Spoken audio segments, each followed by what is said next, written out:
Oh, for flip's sake.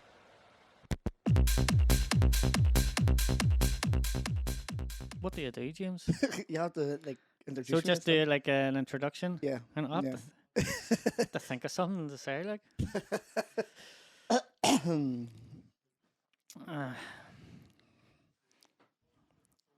It's all Yeah. going wrong now. It's all going wrong. We're only 5 seconds in.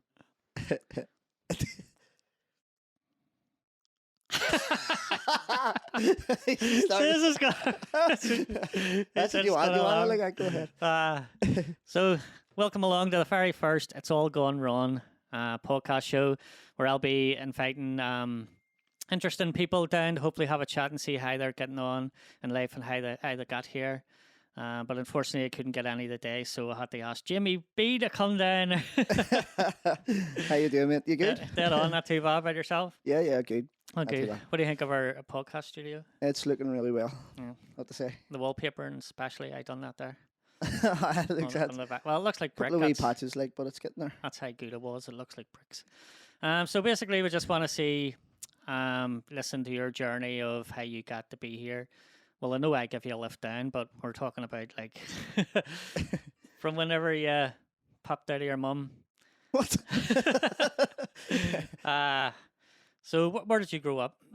I grew up in Highfield. I grew up in Highfield, obviously from a young boy. No, so basically, I lived on the Ballygamartin Road. I was born in Green Island, to be honest. Where you? Yeah, I was born in Green Island. My mum and dad lived there for a while. Then obviously they separated. That's not too my far dad from went- where I live.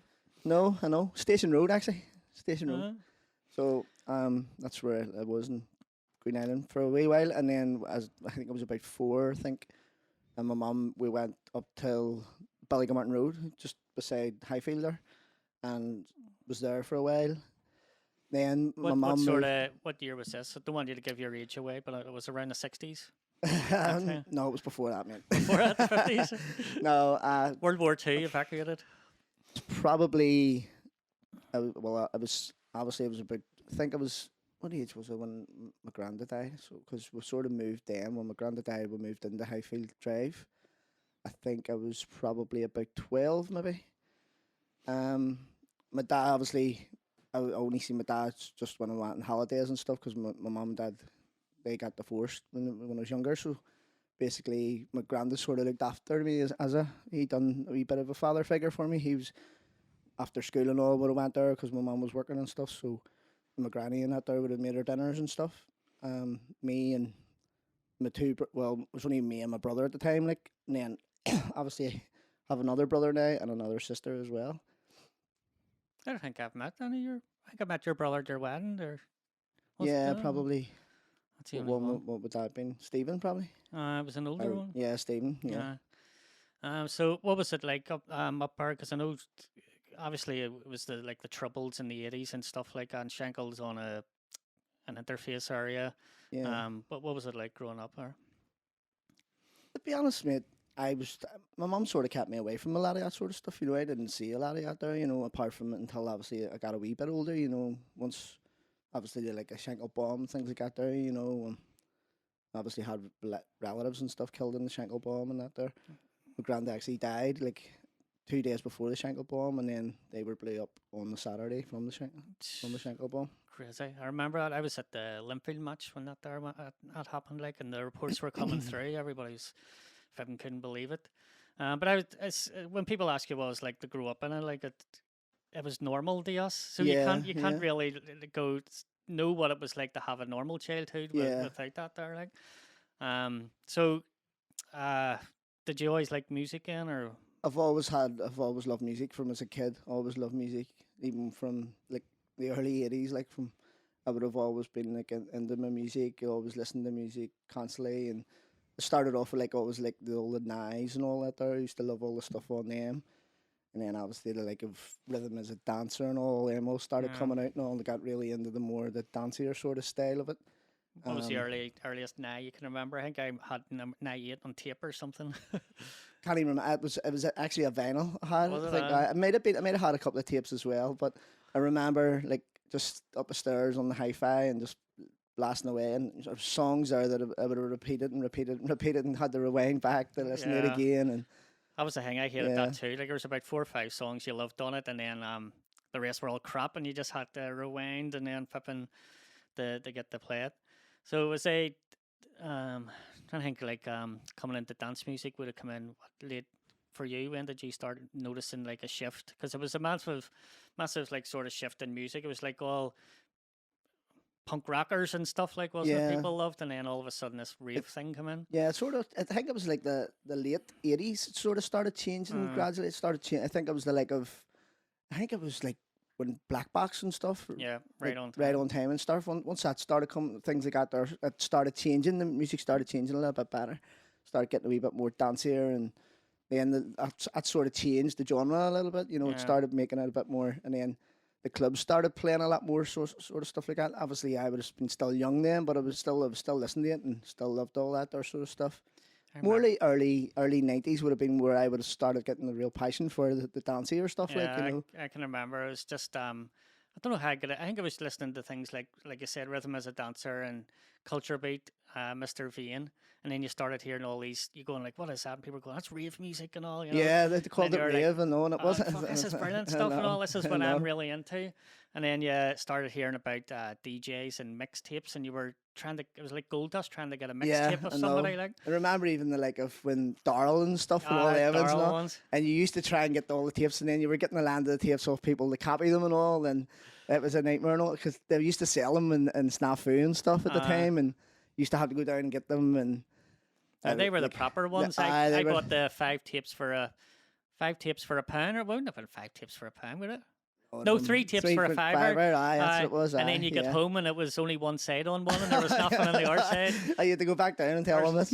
Or sometimes if I've been out, but they'd moved because they were like that's there. right, yeah. Sometimes you didn't get anything on them; it was just blank tape. I think we knew what they're at there. Like. They must have made a packet, like. They did, aye. And then there was obviously the like a street dance and all. They started doing the CDs and all. Yeah. And they were doing like all them anthems and wonderlands and all them. Aye, And I they sort of were loved all them more like, but you listen to them now, like they're so cheesy, like, and you're Yeah. going like, how we used to love all that sort of stuff. and all, I'm but the same. Like that was the thing then, you know. That was because what I it think was. because we were younger, it was you tuned into the more vocally sort of stuff. Yeah, yeah. You weren't going out and just feeling the club environment. Like, what was your favorite tape then from the early 90s? Well, I was a lot of people would say I loved Glenn Malloy. Glenn Malloy was I loved all Glenn Malloy stuff. He was one of my heroes. And then obviously there was a Dove recording studio just on the Shankill Road. And when I was a kid, I used to go in there, and Glenn Malloy used to do all his recordings in there. Right. Him and what did you call the fella? Barry. What's the second name? He's from Glencairn. He used to do a lot of stuff, and he done a lot of stuff with Robbie Nelson and stuff as well. Right. Barry Wiggin, I think it was, something like that. Don't Wiggum know. or something, I think it was. Well, he used to go in, and obviously him and Glenn would have been making tracks and stuff in the studio as well. But Glenn used to do a lot of his recordings and stuff there, you know. And The tapes. I get the tapes all done and stuff, and then obviously he would have brought them over to like a Brendan and stuff, and Brendan would have done them all over in Aye, the Duncairn Gardens area. Jubilee tape or Jubilee tape, something? I Aye. remember Jubilee tape, Yeah. aye. I got a couple done in there. Like I'm sure they were like, "What's this?" Like all these, you used to go in and there was just like all these tape machines everywhere, and you're like, my goodness, it's Yeah. copying like hundreds and hundreds of tapes. Because they mental, probably like. doing it all. You had all the intelligence Aye, tapes and all everything. as well. And All the intelligence stuff and all. I used to love all that. And another big fan of mine was Paddy Fraser, who's actually became a very, very good friend of mine now. because you do his sort of Yeah, do a Saturday night for him. Radio Saltar. Yeah, Radio Saltar. I would do that. That was Paddy actually phoned me and asked me what I do that for him and stuff. And he's actually got me a couple of remixes as well. He got me to do a remix. He actually got me in contact with Piano Man, who's another big idol of mine. I love his stuff. And I want to way dance with back in the somebody. 90s. Didn't he done? He got me to do it was a track he wanted me to do. It actually ended up I didn't get the track done in time. It was only like he only gave me it, and it was like getting released. Like I just didn't get a chance to get it done. I think I was away doing a gig or something that weekend, so didn't get it done. So when I get back then, James says to me, "Listen, I can." I said to him, "What about something else? Would you want me to do something else for you or whatever?" And he says, "You can do whatever you want." And I checked through some of his stuff, and he'd just done this one. It's My Pleasure. I can't remember who was the original. Who done the original? It's My Pleasure. I can't remember, but anyway, it's an old '90s track, and he got the vocals resung, and he'd released it, and I says, "What about that? Can I even do something with that there?" And he says, "Yeah, no problem." So I went in the studio, and I done it for him. I sent it to him, and he absolutely loved it. He says he was I was gonna give it the Cheeky Tracks wanted to take it right away, Yeah. but at the time I was sort of going, I don't know where I wanted to go to Cheeky Tracks. I don't know where Cheeky Tracks is. And then James was going, no, I don't know, I'd rather go somewhere different. So I went, right, okay. So I said to him about Bounce Heaven, and he says, well, yeah, if you want to release it there, that's okay. So released it there, and we just sort of, it's now Jimmy B versus Piano Man, and it's called It's My Pleasure. And that's one of the first ones I've done for him, but it was a nice thing to do. Paddy's asked me to do a few things for him, and a couple of mixes and stuff, and different wee things, bits and bobs, but it's been good. It's been a good journey. Now, and that, like, you're sort of seeing, like, you'd probably be the same. You're meeting all the people that were your heroes whenever you were growing up. Like I say, Paddy Fraser, like, we listened to his hardcore tapes, like, from the death. Yeah, like some he of the was unreal. stuff he was doing in it. So good. I remember the A-Tension, the Angels. But when it was coming in, it goes A-Tension in the house. Yeah. But he must have had two. So when it came into that bit, it went. He brought it in. And then we were like, how the hell does he do that? The mom was special. Like, I remember, like, I went over to the state to live with my dad when I was 15. And I think it was 16, sorry, when I started working in this here pub. It was a club. It was sort of like underneath was a gentleman's club, and then up above was a nightclub. So I was in there just doing, like, lifting glasses and stuff and doing things like that. It was one of my dad's friends who was the manager in it, so that's how I got the job in it and all. And it was the first time I ever heard Paddy Fraser, and I remember the place just being completely rammed with people. And it's the first time that I heard BBE. It was like everything was turned off and everything was just dark. And then just in that breakdown, just when it just kicks in, everything just come back on again. It was just like, wow, what is this track? It was unbelievable. That was kind of special because it was like, it was like trance, but before trance came about, if you know what I mean. Because that must have been 95, 96. I think it was 96, 97 maybe. About 96, 97, and then the trance was like 99, 2000, like, so that was way before. But the BBE, I had that breakdown in BBE, I just remember it, and I even said to Paddy about it, remember him playing and all, and he was like, I can't actually remember that, like, but God knows what state he was in that night, like, Did he move over to Northern Ireland at some stage? He used to just come over all the time just to play gigs and all. He was massive when he was playing for Intelligence, like, he was doing all the sort of stuff. There was a load of them there was doing stuff there for Intelligence. But no, Paddy's a great guy. Like, he's a really nice guy. Yeah. Great DJ, and like, there were some of the ones that he done that used to sell in street dance were unreal. They were brilliant. Like, so they were. Right. So go back in to where we got up to, just sort of like the dance music. When did you start thinking about DJing then? Well, I was probably actually just coming into secondary school. And I was sort of that early, like, right? Yeah, well, I was probably started. Well, I thought I was a DJ. Didn't really know what I was doing. My mum bought me like these. They were more like clouds, right? Yeah. So, but was there no pitch control? No pitch control, really. And you're trying to catch a beat, and it's just not happening. And you're going, that sounds great. You don't know what's going on, but it sounds like elephants running up the stairs. That's better than what I had, because I used to get 2 tape recorders and try and, like, press play and stop at the same time to make my tapes. So, like, trying to mix on them was just like, it was more or less impossible, but there was actually guys who were able to do it. And then they brought out another set that actually had wee pitch controls on them. But the first ones I had didn't have anything on them.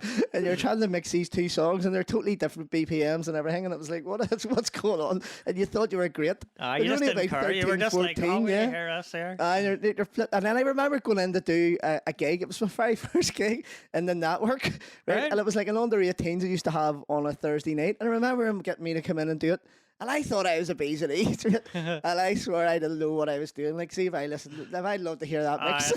It was probably absolutely horrendous. I tried it, because I always knew, I'm very nostalgic, so I always knew back then I need to keep all these tapes. And I've got one of myself from 1996, like, in Ballysillin. Oh, I had to hear that. I've got that one. Yeah. You actually yes, you sent me it, didn't you, on a CD or something? Your Mrs. Rachel was...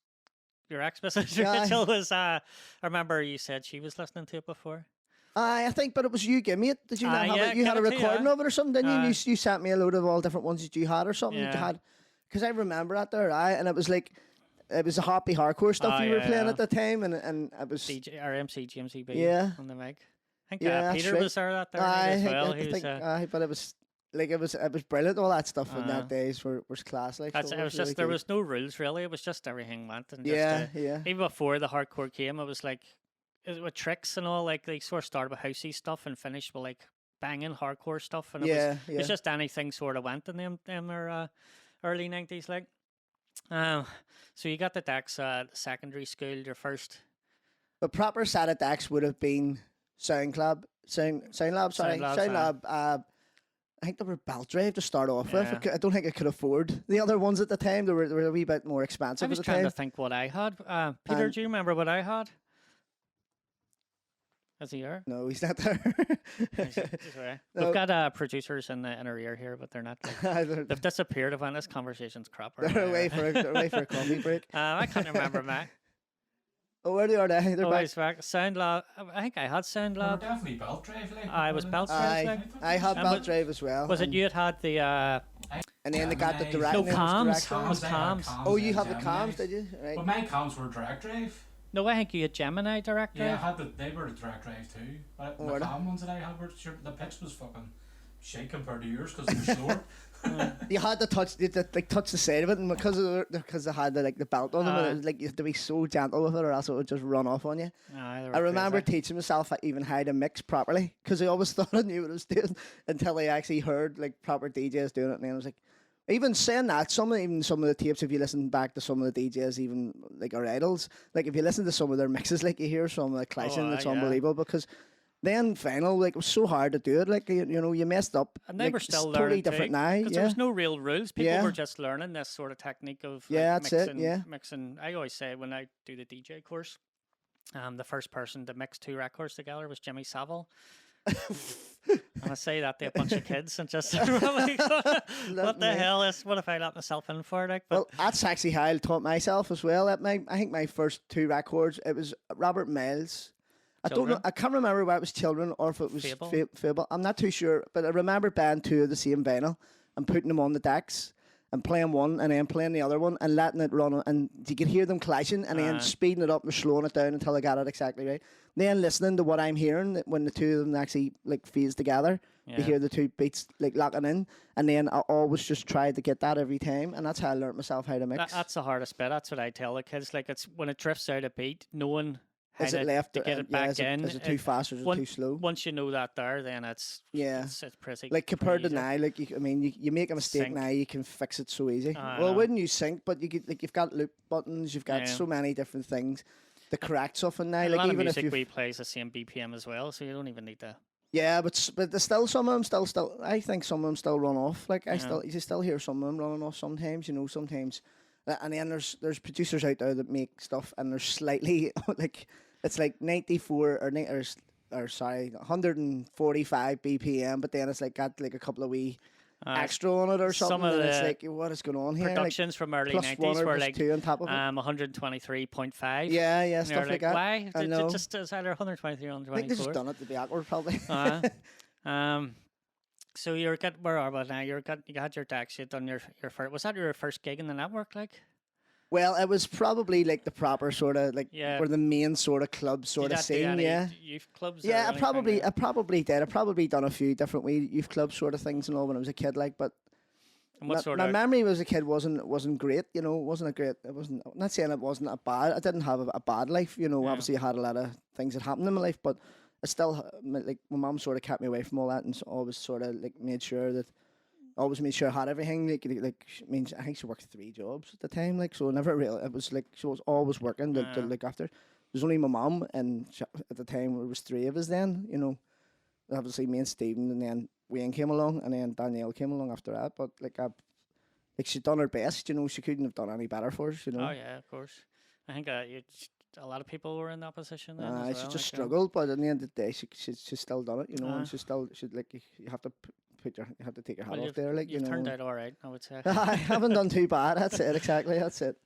So, what tunes were you playing then when you were first DJing? Do you remember? Mate, I will remember, and I think I was playing I was probably playing like happy hardcore, and I was probably playing trance, and I was playing everything and trying to mix the two of them together on the clouds, and they just weren't working.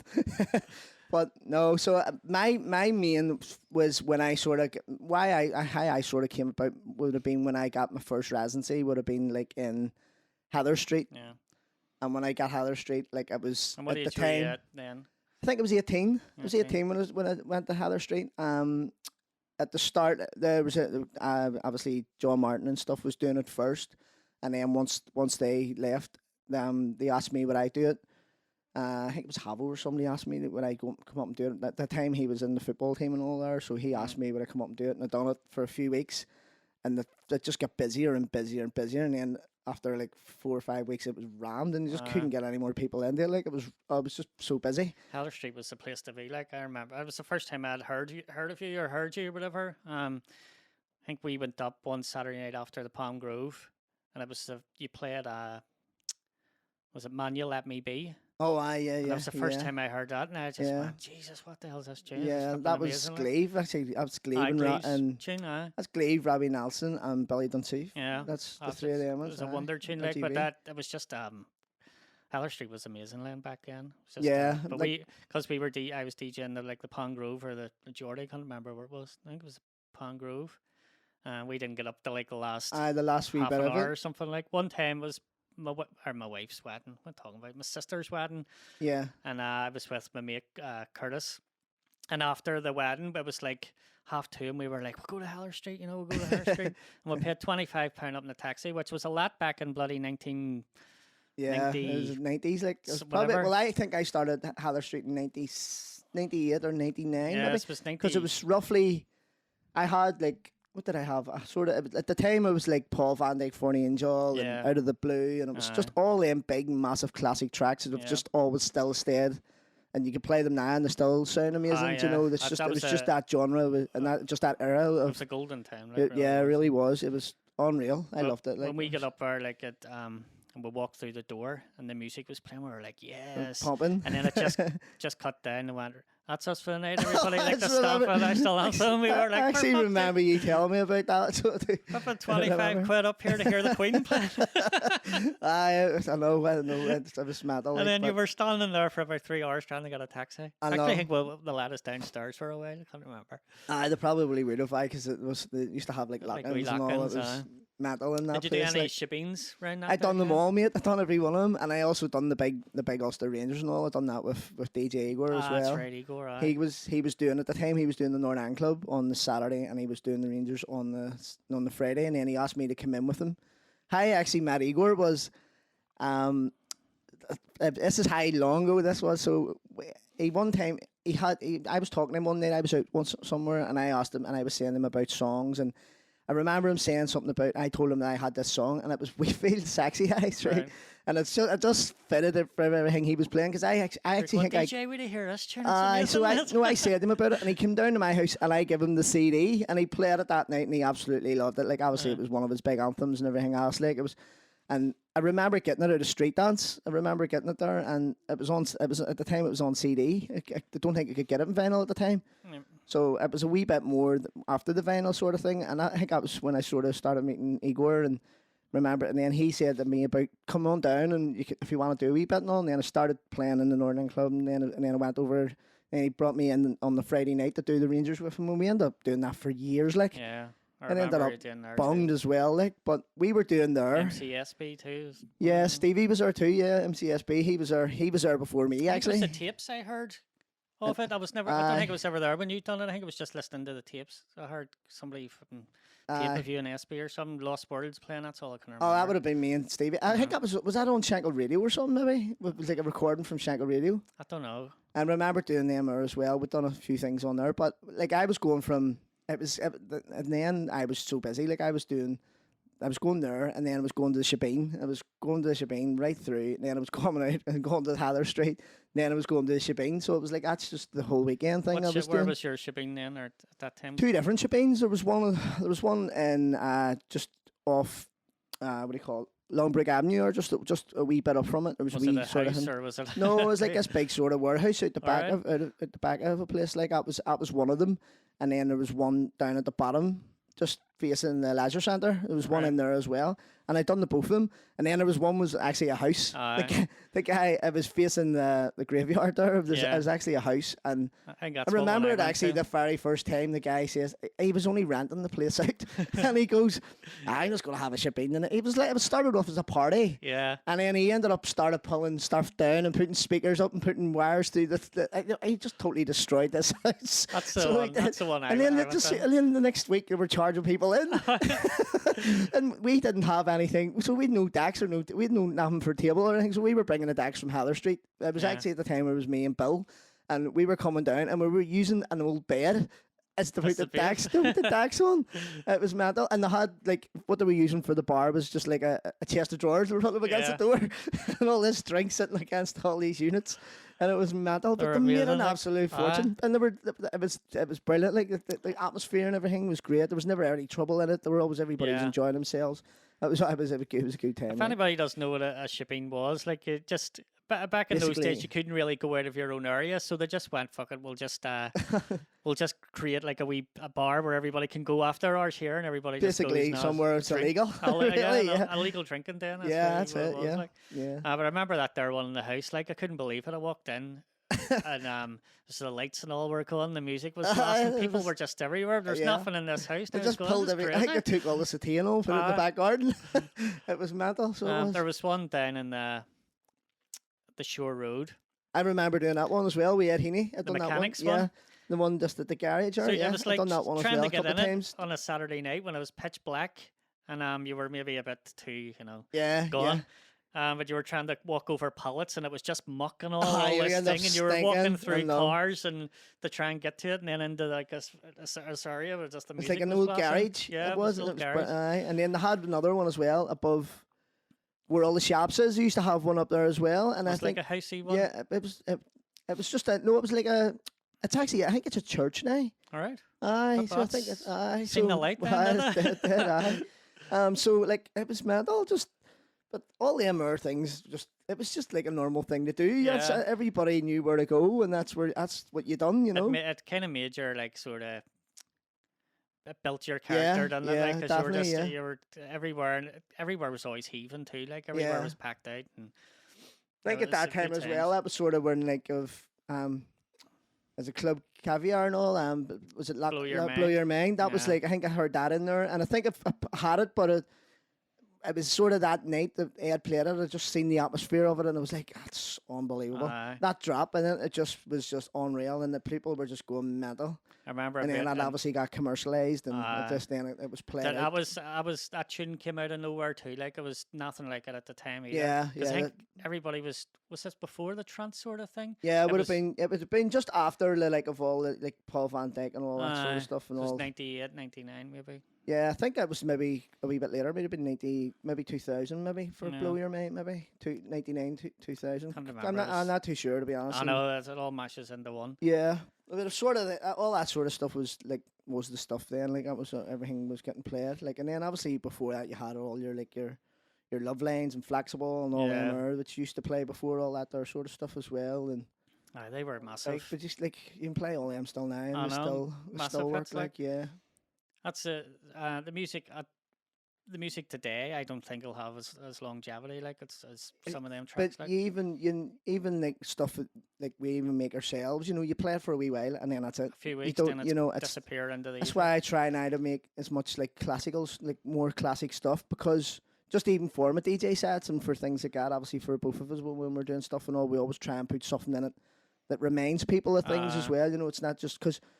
It is a lot of things now getting made or just getting forgotten about really, really quickly. It is. It's crazy. Like, and I start to worry, like, are we just going to keep like remixing the whole of the back catalogue of like the early 90s to 2000s, and then in a genre, and then it's like the music's going to change, and then we're going to start again because that's what happens. That's probably what will happen. Yeah, even in the bounce scene now, like you can see like all the stuff like when you go into like a bounce happening all night, you're seeing is like all like Rihanna tracks and. Yeah. All stuff that maybe 10 years, like even 5 years ago, it's all nice sort of getting all remixed again into more of these bounce sort of things. Some of them are working, some of them aren't, but some of them are actually pretty good, you know. Yeah.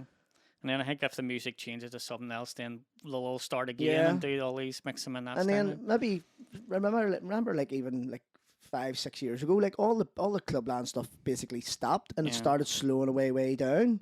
Remember, and like you played even like if you were playing Ultra Beat and all, like they weren't even into it anymore. Like, you know, and I think it was 10 years ago. I think it was maybe 10 years, was it? 2012. I think it started when the David Guetta and the EDM stuff it was started when all coming that's out. I was sort of I literally changed everything, seen it didn't it? within a couple of weeks because I was DJing in that gay bar in Derry, London. There, that's right. Yeah. And I right, used to remember start you with doing the housey sort of stuff, and then finish with like the clublandy stuff. Yeah. And that they used to be packed, but over a couple of weeks, then I noticed started nobody liked that changing. there Yeah, at all. yeah. And then I just ended up the stuff at the start of the night was the main night stuff. The main now. stuff. Yeah. I was just like, I know it's just big difference. nosedived. Like it just dropped, like, and then it was really really hard to get it all back. And then I don't know, like whether I wouldn't say that it was me, obviously, but I started playing a lot of that stuff again. Yeah, and all, we'll get to that there, but in a minute. Like, so we'll go back to your DJing, and then so when did you start thinking about production then? Well, that's what I'm saying. So I was doing sort of, I have a few ideas and all, and obviously I was talking to a few like bigger DJs and stuff. I remember talking to, I think it was Glenn Malloy. I think I remember talking to Mark Wesley as well one time about it as well. And obviously Glenn was making stuff and all, and obviously the like them boys were all doing stuff like that. And I've always sort of went, I wonder what it'd be like to make a track. So I remember contacting. If you were like me, you probably thought that'll be easy. I get that, and then you tried, and you're like, "Oh fuck." I don't know. There was a couple of songs that I loved, and actually one of the first songs I ever made was like an old it was Stevie B, Because I Love You or something. Because yeah. And at the time, obviously, we didn't have the technology we have now to get vocals and stuff like that. But then it just sort of cut. I just had the chorus, and then it cut out. It didn't really have I had one of the verses, I think, and then it just went into this sort of drop sort of thing. Like a sort of, I've still actually got the track, like, and I listen to it sometimes and go, I'd love to do that again, you know, just to only redo it in the style we do now. But I know you said a load of times about doing that track, like, because of the yeah, it's just it's a great song. And then it ended up after that, Mark O done it, and it was massive for him. Like, so I play that there constantly. Yeah, it was massive, and like I loved some of the stuff he was doing then was like Stuck on You, you know, and that was massive for me as well. The Euro sort of stuff. This was pre-Clubland. Well, it was sort of the start of the Clubland sort of one. Like, was more it was like early 2000s because it sort of went from like trance, then it went into this sort of like Euro sort of trance, and then it was like that's when Lasco and all come out and all that sort of stuff. And remember, Jesse, Look at Me Now, Flip and Phil, like they Phil. were trying to say they were trance, but because they were new, and so then they were in a big write up. What was it, DJ Magazine? Yeah, hang the DJs, Flip and Phil, and they were in court for trying to pass as trance DJs. But is that right? Commercial? Yeah. Did you never see that there? I don't think I can remember that. People were up in arms. This isn't trance music and all that. But nobody knew what else to call it then because it was just so new. But they like Flip and Phil at that time, like were making everything. Like I'm surprised they weren't on cereal boxes and all. Like the stuff they were everything you looked at was Flip and Phil. Yeah, like they really capitalized on it, and fair play to them. Like, you know, they done really well at it. Like, I would say, and like, they started made that genre. they made basically Clubland the what it is today. Like, you know, 100%. obviously the stuff they were doing was class. Like, I loved it, and you were playing nearly every single Flip and Phil mix. Like, so you could have done a full Flip and Phil night nearly. And then there was obviously other ones coming out and doing different stuff. Ultra Beat and all, yeah. So you started just your production. You started Because I Love You. When I met you, you'd done Pearl River and what was the other one? You did 2 tracks, was it? So the first one I done was with James and obviously Mickey down in Bangor. Right. That was the first one I done. I actually contacted Mickey and he said to me about coming down and doing it in there. So James and me went down and sort of done that one. Then it was, I think I'd done one more. I think it was that You're Always on My Mind. I think the old Elvis one, was it? Aye, but it was like it was in Phil Collins or something. Aye, but it was a DJ Quicksilver done a version of it, and then I wanted to do my sort of version of it, so we went in and sort of tried to do my own sort of version of it. I think that was the second one. I don't think I ever actually finished that one. I think I sort of went from that, then sort of went and done. I went and worked with a guy called, because I wanted to, at the time I was playing more trance, so I wanted to go more tranceier, and then I went to a guy called De La Venza, who who's an absolute fantastic producer. Like, so What I is, used to what does go he to do his now? house. Because I heard you mention his name and I've never. I haven't heard from D or seen D in a long time, so I wouldn't even know what he's up to or what he's doing. But I went down with him and I've recreated, because obviously Pearl River would be one of my favourites, obviously, and I redone Pearl River with him, and then I was actually getting a couple of different singers they were going to re-sing it for me and stuff. But never ever got around to doing it. There was a couple of other wee things, and then obviously I done another one. I got the music in me, and I sent it to Mickey. Yeah, and I think that's the other one I heard. Mickey goes to me, I really like this here. Do you know a guy called Ron? And I says, I will know Ron from, because we'd done it before that. We'd done a couple of wee like DJ competitions and things like that. And there was a great and then we were doing stuff as well in the cruise. Yeah, that's We're it. playing There was a stuff great and all, wee yeah. DJ circle we had. It was Yeah. like me, you, Fitzy, Smickers, Darn D, Yeah. Kyle. Yeah, You know, and we were all sort of doing each Doing other's sort of that's right. clubs yeah, and yeah. doing like. It It was really good. Yeah. Good wee round of guys. Yeah. And then obviously he says about coming down and doing stuff for you, and then basically we've done that for a long time, and then I was sending Mickey my stuff as well, and it was fucking rubbish, like so it was. But I done one that was like all right, and then he says the same thing. Do you know a guy, Jamie B? Here's me eye, and then he says, "Bring you down, and you can work together." And then that's when I picked you up, didn't I? aye, And that's then right. We've done it first down in the Bangor. And I was using Reason at the time, and he had Cubase on. And do you remember That's sitting right. there? Trying to learn it and all. And we were and like, thing. for the first, he says, right, so you work away, and he went upstairs, and me and you were sitting there I going, think it was QBS SX or something. I at don't the know time, what the wasn't it? hell it was, Something like but none of us knew how to use it anyway. And we were sitting there for just going, Flip, we can't phone up and go, we don't know what we're doing here, because he'll say, get the fuck out. So like, we sat there for about 2 hours going, you phone, no you phone, no you phone. And then I think I phoned up and James came down. And James sort had of to come helped us. down and that's right. Yeah, to put the thing in, like. So it was baptism with fire. I like, think this at the first start one. we were sort of just going through records and trying to get ideas. Yeah. And all. We found all these different records, and we come up with all these different ideas, and then our first one was at James. James Brown is James dead. Brown is dead, and it was mental, like It was heavy, like. heavy thing. And then I was like, went from there into more commercial stuff. Then we sort of started doing more like sort of the chart sort of stuff at the time. At the time Yeah. it was like Rihanna and That Leona was Lewis the- and all. yeah. And That was the the thing. tattoo thing. Everybody and was all. doing them, and that was the only way to really get noticed. Like, Yeah. Kind of think we just missed it, like, because the records, everybody was selling bloody records, and then by the time we got good, nobody was buying Doing it. records Yeah, anymore. I So know, like I you were know. like, what the hell would I would just sort of missed actually getting in there at the right time, and all. We Yeah. sort of did, and then we've done it for a while, obviously, and then we sort of like Yeah, we we're sort of there went our 5 ways. years or something. Was it 5 years? 5 or 6 years. From aye. 2006 to many tunes do you think we've done down there? A lot, mate, a lot. But we got a few. I was sure there was a few even was on like all Yeah. around the world and all. And We got We ones got a on few.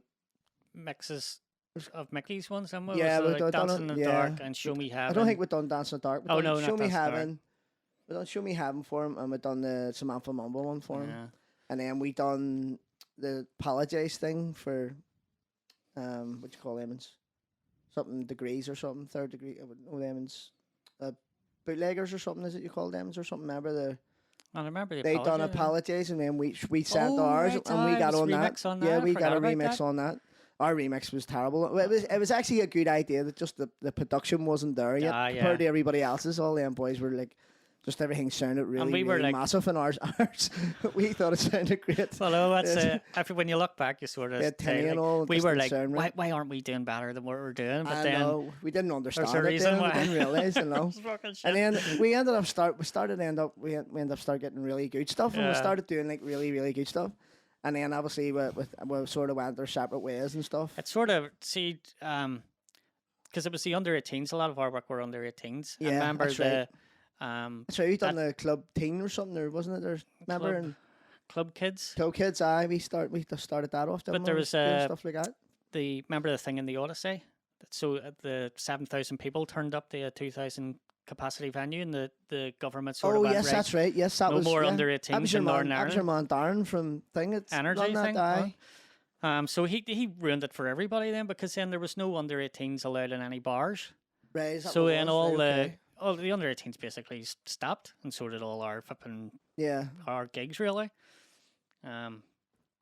And then after we finished, you went to start doing things. I sort of went into my sister's garage and started continuing sort of doing ones, but then it was like the music was changing, as you say, like it was like going from clubland to thing, and I was doing tracks and they were just sitting on the computer, and then I just went to That's right, because remember I even come down to you and I done a yeah, Rihanna track or something, Rihanna. Stay or something, Yeah, or something like Rihanna that, or Stay, something like aye. that, and we done that, and it was like in that sort of housey sort Yeah. of that slower sort of style, but it actually was good. It was, a good track. It was a good track. Turned Like, out well. I just couldn't feel that slower music Aye, at all. Like, no, it I just couldn't get wasn't- into it either. wasn't- Like, and it wasn't for me. Like, and then obviously then I sort of quit then after that there, you know, when I went Yeah. to university for a few years. Right, yeah. I just sort of said goodbye to music. Like, I didn't really listen to it either. Like, and then it was my wedding. yeah, you asked me to do your wedding. That's right. 'Cause done at our- the time you I done was my doing wedding. at the time I was doing loads and loads of weddings. That's right. Because I sort of went off the sort of the dance scene a bit myself. And then I started doing, obviously, went into my lives and stuff. I Yeah. started doing my lives. I was. Were you doing the lives before the wedding, or was it? yeah, just just before, Aye. yeah. So when do you, how long are you married now? I was like, Jimmy, this is on camera. I think it's 3 years, is it? No, 6 years maybe. Is it? I think it's not 6 years. Is it? Oh, well, then we wouldn't have been making tunes before because it was after the wedding. Because I kept saying to you about the 2016. wedding, and I said Yeah, we it need was to after make wedding stuff. before we started. Because that's the Aye. first time I'd seen you in ages. You were doing that, but I think you just started your lives, and your Aye. lives were like going mega, weren't they? Unbelievable. Like? That was crazy. Like I started off, man. It was just something that I was boredom as well. It was just I just started doing these wee like podcasts sort of thing, like Facebook lives at the start. And it was just taking off and taking off and taking off. And it was just like people were like contacting me, can I get a CD off you? Can I get this? Can I get that? And I was going to myself, there's something that's been missing here for a while. I need to start doing this here. So started doing it. I was doing 3 at that time. I think it was doing a Monday, a Thursday, and sometimes it was doing a Saturday or a Friday. Sometimes it just all depended when I remember when I had doing them. time. But I just kept doing them. And I was loving it, and there was loads of people contacting me and all. And then I started, people were asking me, would you come and play here, and would you come and do this, would you come and do that? And then at the time I was doing Blast 106. Yeah. So I was doing the Sunday night one there, just doing like, it was all more like 90s sort of. It was basically called, I think it was called the Dream Team 90s show or something, I think Yeah. it was. And started doing all that there. So once I got on the Blast 106, I was playing all that there stuff. It was obviously a live show. Like, well, it wasn't. It was a pre-recorded show, but it was on every Sunday night. So, like, and that was doing really well. Like, I mean, I was getting people contact me from Scotland and all, and saying and all, like, my mate has a nightclub here. Would you be interested coming over and all? And I thought it was a wind up and all. And then actually, it was my brother that was with the guy. And that was the first gig ever done in Scotland, and that was a guy called Edinburgh or Clive. something, was it? No, Like it that, was down in Saltcoats. Right. It was actually the old Metro that I played next door to, and it was called the Flask, and it was the first time I'd ever played in Scotland, and it was with me and like the godfather of old school was Joe Joe Diggin. Diggin, and Really? it was meant to be like back to the it was called Back to the Old School. No, it wasn't called Back to the Old School. What was it called? It might have been called that actually. Battle of the DJs it was called. Right. And it was like obviously me So it was you versus Joe Diggin? Joe Diggin, Right, aye. okay. So it was like, I know, I love Joe and all. Like he's a good guy, and all. But Did you beat it him was- up, Ben? Or what? No, Joe. So Joe was there, and we're just obviously the two of us got on really well with him, and then I ended up meeting Gonzo there as well. Yeah. Because Joe was doing more talking and Gonzo was doing more of the DJing. So, but Joe's brilliant on the mic. And listen, you have to hats off to him. Like, he's done so well. Yeah. He's been brilliant. Like, and he's a really good guy. Really Yeah, like Joe. He's a 100%, nice aye. guy, like, you know. But so I so- started that, and that was my first gig in Scotland. And then from there, it just like people were asking me, can you come and play here? Could you come play there? Then I contacted a guy called Stu McLean, who at the time was the resident DJ in Victoria's Yes. in Sucky Hall Street. I'll tell you a story about that. Sucky Hall Street? Aye, that's what it's Oh, called. Aye. So, Jesus. I know that's that's the name of it. It's in Glasgow. I think it's called Sucky. Is that where all the women at work hang out there? No, wait, no. It's where most of all the clubs were there, but most of them were all burnt down now. Well, no, Vicky's got burnt down, didn't well, it? Like, aye, what's it? so I'll tell you a story about that in a minute. Right, so You burnt that down, did you? no, I was meant to play him at that Saturday, and it That's burnt down on the right, Thursdays. You remember? Really? I ended up. So the first time I went over, and I done a mix, and I put it on. I says the Stu about it, and he says about I'll get George to play it. At the time, I didn't really know George. I heard of him and stuff, Yeah. but I didn't really know him or anything. And Stu sent the mix in for George to play because I was going to play in Victoria's for the first time. And I remember like listen, me and my mates and all, we were all somewhere eating, having a meal and stuff, and we could hear it. No, I think one of them had their phone on or something. They were listening to the GBX and they played my mix, and it was the first time we'd heard the Sweet Lovin'. We'd just done Sweet Lovin', yeah. and it was on that mix. And then the next day, he was trying to contact me and all, and saying, "Can you send me a track?" He actually said to Stu, "Can I contact him?" And I contacted him, and then after that, I done a few gigs with George. Yeah. And then like Alan and all was saying to me, "Oh, come and join the DBX and all. Come on with us." And ended up doing loads with him. Like you know, went to Ibiza. You went to Ibiza with us as well. We done so many good things with them. Like and they're brilliant. Like you know, it was an amazing time. Like that there. Whenever we started. Whenever we get back together to start making tunes again, we done what was it, Floor Shakers, and it was kind of Melbourne-y bounce for a while. Yeah, that was a sort of because at that time that's what sort of was more in. It wasn't, and then I remember that there. You says I've got this bootleg. It was Power of Love first, actually. We'd done Power of Love. I was like, what speed will we do it? And you just went, just do the 142, and nobody was doing it at that there that's speed. Right, yeah, nobody at all. Yeah, and then we'd done that, and then you said to me about the Sweet Lovin' idea, and we'd done that. We actually done the Don't Stop first. And we were looking for an acapella, and I was going through like different things, and I was trying to find, and I was at the same time we were in the studio at the time, and we're singing through, and I was singing in my head, and then I just seen that, and I started singing it in my head. And I was like, this might work, and we tried it. At the time, we only had like a karaoke version, and it was like really really bad vocal, like really bad. So we put it in anyway, just to get the idea and see if it would work. And I was like, this really really works. So we ended up we just got the original. Yeah. Or we maybe got a dodgy DIY acapella or something, and then we just sort of tried to EQ it as much as we could or something. Yeah, there's like there's a couple of wee like loop things or something. Yes, there's a wee loop in it, isn't there? And then we end up just putting a loop over it to cover it a wee bit. That's right. In the break. Smart, aren't we? Yeah. But mate, it's got 22 million views. I know. Like that's absolutely amazing. So I wish we had like a pen for that there. Oh, it'd be alright. It'd be alright, wouldn't it? I know exactly. But, George playing that there sort of. Every week, and then people started going, "Oh, this music's getting faster again." Yeah, and then other people started doing the music at 142 and stuff like that. There, yeah, because at the time it was like obviously Sparkles and all, but they were doing their stuff a lot slower. It was like 128, like 130, 135. There was nothing going at the same speed as we were doing. And then obviously they all started gradually coming into the same sort of stuff, and some of the stuff was coming out was unreal. Like I mean, I remember like so many good tunes, and then like at the time, like I don't know, I just had like a really good musical way of thinking, because every time I was thinking of something, we were just putting it together. It was sound like I remember us doing A Million Faces. I remember being making like to me that's still the one that I love more than anything. You sent it to the me idea because you had done a version of it. You'd done a version with the three things, and I was like, how the fuck do you get three things like there? I was fucking. And I was like, this is some idea. Like. I made it in like 2 hours or 3 hours, but I was diving faces. I was doing diving faces, and then I went did, and I was like, oh, this might work, and I brought it in, and it worked. And then I was like, I need to get something to go in this, and I couldn't find a vocal for a long time. Tried different things, and like I still remember listening to it. I still got that version of it, like, and it sounded okay, and it worked because at the time, obviously, because that was what was in. But like when I sent it to you and what you done to it was just made it like wow. It was it just made it unreal. The only thing I thought was missing yours. I see the bit where you just wax in like because I think you had the diving faces more dominant than the hey at the time. Back, at the time, I wasn't really. I only sort of started production. I only started really producing tracks myself. Like so, it wasn't really. I was just sort of like.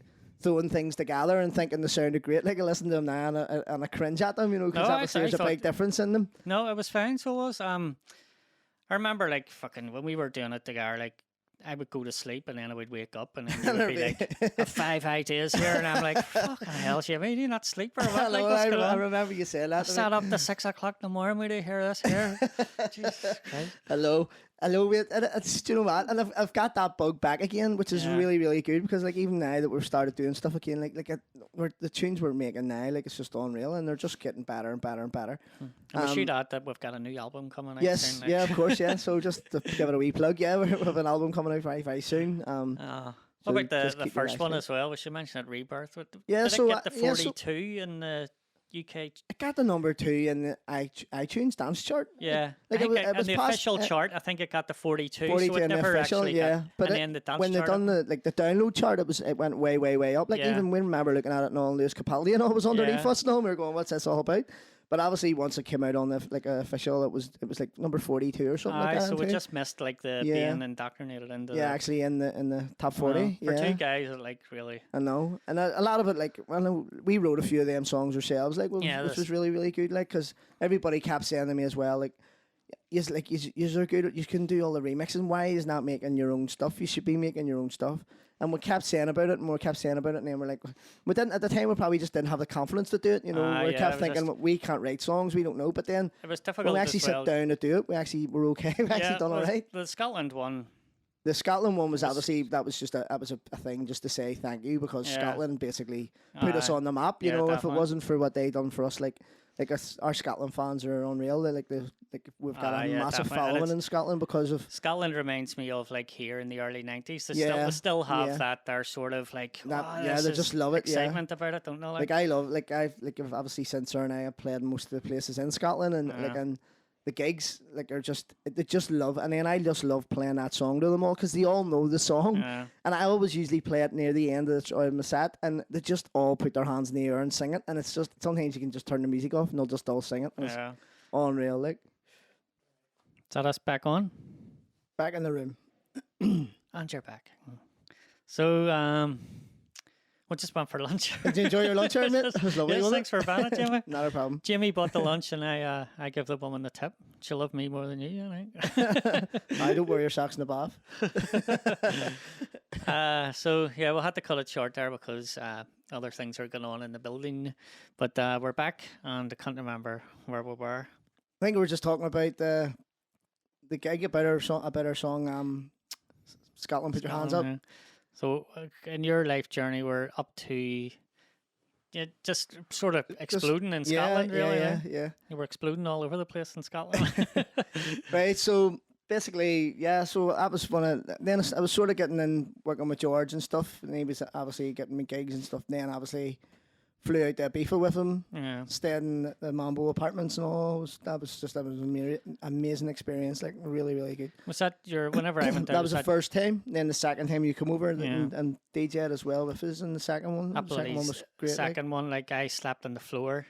You slept nearly every day, Ron. You were up for a couple of hours, and then you were back to bed half again. the time, like on the floor. But what it was, you says, "Oh, you're in with us, Ron. You're in with us." So it was me, you, and Chris McCabe. Yeah, but there was only two beds, so I was sleeping on the floor.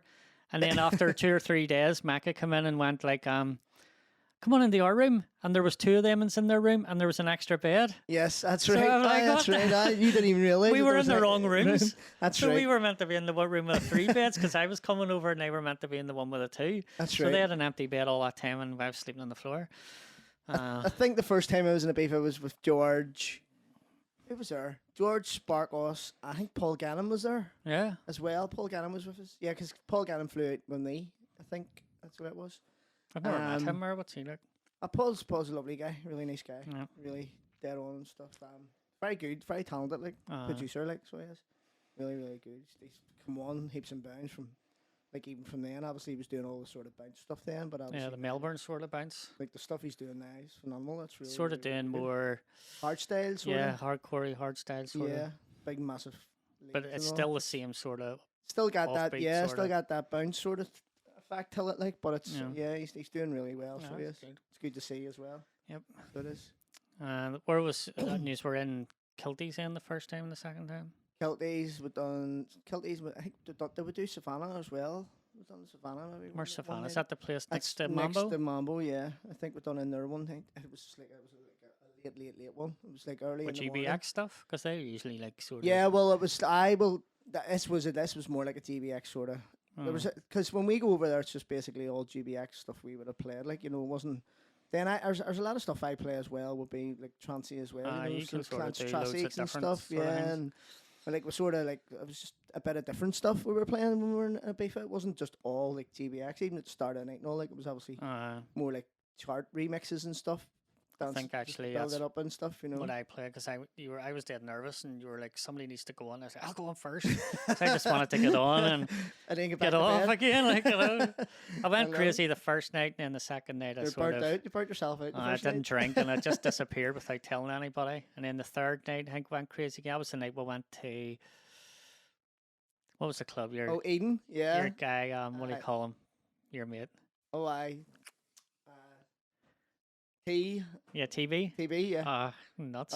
He brought us till Eden, and it was Eden, just aye. it was unreal, wasn't it? Backstage, like Paul man. Van Dyke. And no, Yeah. was I was before I come over. You were with Paul Van Dyke. Was whenever I was there. Oh, it was Mark Wright, wasn't it? Mark Knight. Mark Knight. Sorry, Mark Knight. Yeah, Aye. Mark Knight. Yeah. We're in that's the DJ box and people were like, "Get out!" And they were right. like, That's no, right. they're okay. They're okay. They're with me. You know, it was so real. Like, wasn't it? It was like we just didn't know what. It was mad, but what an experience it was. It was like it was amazing. just because you always hear things about it. But you feel like that was the first time I'd ever been, and just seeing it and being there, like it was just like this is amazing spot, and you could see like why everybody loves it. Yeah. That was. I'd love to get back again. Like I thought it was really good, and good experience. And then Did you ever go in the 99, 2000s? No, the first time I ever was in a BIFA was with GBX. GBX? Yeah, I'd never done a BIFA before. I'd love to have been the Kevin and Perry sort of time. Oh, yeah, easier. That there I think was. we've had our own Kevin and Perry nights. Really? So GBX was a massive thing. Like everybody knows how big it is in Scotland, but when they play your song on the radio, that's like you've made it. Like haven't you? In Scotland, when George plays your music, like it's really, really. It makes you feel really good, you know. It's a big thing to get your songs played on GBX, you know. And then when he's playing maybe 3-4 tracks a night of your tunes, it's good. It's good. Like you know, you're obviously you're doing something right, you know. Definitely. We always said when we were doing our stuff. Credit to him, like for the support he's given us over the years. Like I mean, we wouldn't be where we are today if it wasn't for him, you know? I think it's out there too. Like I think whenever we were doing the tunes before, we were like, if it's on GBX, then it's a good tune. If it doesn't get on it, then it's a shit tune. You know, like, and we were sort of taking that sort of attitude with some of our stuff. Well, we always had that attitude when we were making a track that if you make a track and it's not played in your main set, there's no point making it. You know, that was that's a good thing to look at. You know, it has to be something that you're going to be excited about and wanting to play in your main set and knowing that it's going to work. If it doesn't, if it's just okay, then it's not worth doing. It's a waste of time. You may as well just move on to something else. Definitely, that's good advice for any producers out there. Like, it really is down to that. There, if that's not in your top 10 tunes, then it wouldn't be in anybody else's set. Yeah, exactly. So it's not in your top 10. Like, because sometimes you're making tunes, you're going, "This is amazing," and all, and then, but whenever you're out, you go, "I don't think people will like that." Yeah, there. exactly. And then you're sort of you realize like stuff. Yeah, definitely. but it's not a good one then. So you want to be like busting the. They're going to love this one. If it's not doing that, then it's probably not a good. Yeah, so that obviously George, but before I went to final with George, obviously I played in Victoria's and it was a brilliant night. Absolutely loved it. Oh, well, we're getting there. Yeah. So that's why I come back. Because I was done in Victoria's and then Stu McLean said to me, obviously had a poster and all up and all about me coming back again to do it. And it was like back by popular demand because the last time was so good and all the rest of it. And then I got till the Thursday, and someone on Facebook had sent me a message, a video message, tell my messenger, and it was a video of a building burning. And I was like, "What is going on here?" I think this is Vicky's up in fire, and I was like, "No way!" And then they're all giving all the stories and all the rest of it and all. But Paul, the owner, he was trying to build it like a hotel up above it and stuff. So there was a lot of workmen and all in the building all the time and stuff. You know what I mean? But so this is what happened. So I was like, what am I going to do? I'm meant to be playing here. I was so excited to play here on the Saturday and everything was booked. I was ready to go. But I still come over to Scotland anyway. And George invited me down till the GBX. That's right, the radio. Yeah. So come on it. So he came on and he interviewed me and stuff about the GBX or about Vicky's and stuff. And then he says, why don't you just come along with us? We're going to Edinburgh.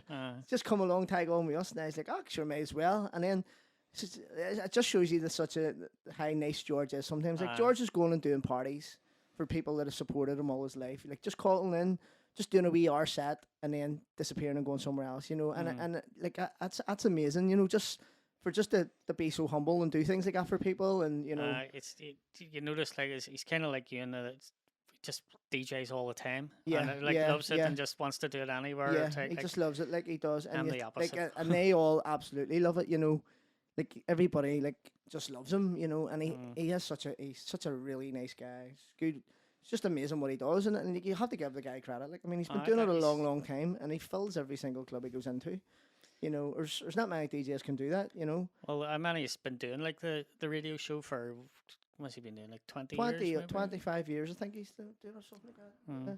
Well, I think it grand. stopped for a wee bit, and then he went back and did it again Yeah. or something. He went over till fourth one, I think it was, and then he's went back and now he does it both of them now or something. Can't remember. There's a wee story there. Yeah, I somewhere about remember. that, like, I think I remember him listened telling me about it yeah. one time or something.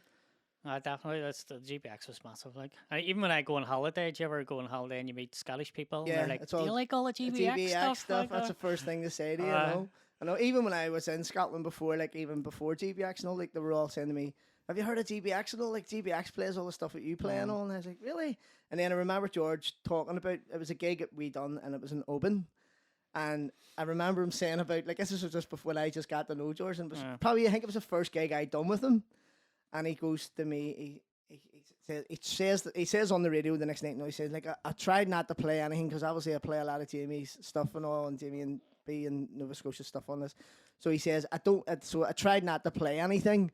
And what was the first thing he done before I went on? He says I played bits and pieces, and he says that's like my biggest album. I remember saying that. So he never played any stuff of yours, but I you played bits and pieces because I play bits and pieces all the time too, and I've always played it, even like a long time. Like even when I sort of started doing the lives and all, it was all bits and pieces and Superstar and Flexible and all the big anthems. Really, just that's what everybody hadn't heard for so long because it all sort of went away. And then it all just started all coming back, and everybody was loving it. Like whenever you started doing the Facebook lives, the old school was like coming back, and because I think people were pissed off at this sort of electronic, the David Guetta stuff, and it was just coming all samey, and the people were loving like whenever you played like Love Line, Flexible, and things that they hadn't heard for years and all, and they were and then like even the way it just took off, even like. It started off. It was only like I think it was from like it went from like 100 people, and then it went up to like 200, then it went to 500, and then it went to, and then at lockdown. How many did you have a lockdown? It was over 2,000 at one stage. I actually done every single day for nearly 6 months. I remember that, and it burnt me out, mate. It was just I never realised how much. And I got to the point where I was doing it that much that I actually hated it. It was hating it. I was hate doing it because it was so burnt out. I wasn't able to spend time with my kids. I wasn't able to do anything else. I was just doing that. And that way, it was a way of taking my mind off that we're locked down and all the rest of it. And that was my way of like getting away from that. But at the same time, it was burning me totally out. So I had to stop for a while, like and I ended up I just started hating music for a while as well. Didn't want to do anything, didn't want to make any music, didn't want to do it. It just didn't have any inspiration, didn't have any. Sitting in a studio looking at four walls basically and not knowing what to do. As you were down at my sister's one before we were doing the Rihanna one we were saying earlier, like, and see sitting in there, I'd really detest. Oh, that wee tiny room. There was no windows, and it felt like just it was more like in a vocal booth, weren't you? So cut off and from and the so world, dark like, and all as well. Yeah. I love it up in the wee loft now, like.